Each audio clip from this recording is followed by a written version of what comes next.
Wenyini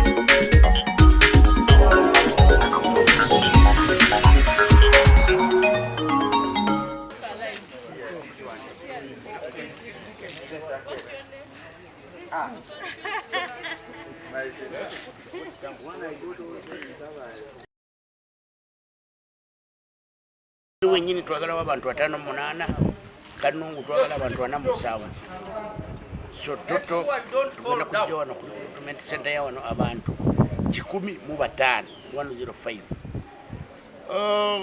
turn up is okay turn up nungi nnyo abantu bagezezzaako okubeera abangi era twebaza aba district leadership ne bananchi bennyini abantu ba bulijjo batuwadde abaana baabwe mu bungi tubebaza era twongera maaso kubebaza batwongera amaanyi.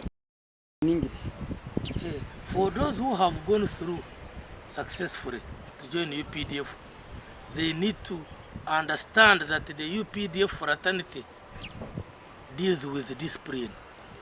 You must be disciplined in order to excel in UPDF. And therefore, if you are sure that you will not be disciplined, it's better you pull out early, because you are wasting your time. For us, we have built our army on the discipline line.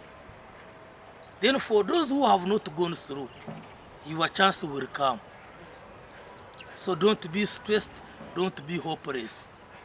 There is another tomorrow. Therefore, if you have not gone through, be calm, your chance will come and you will prosper in another field. Sit down. We are going to see who is who. Don't sit on that door. 39, 31, 32, 34, 35, 36. Mwalimu wanasabua nini hiyo wanakudanganya? Whenever they tell you sit there, sit. You make how many people from 7, 8, 9, 10, up.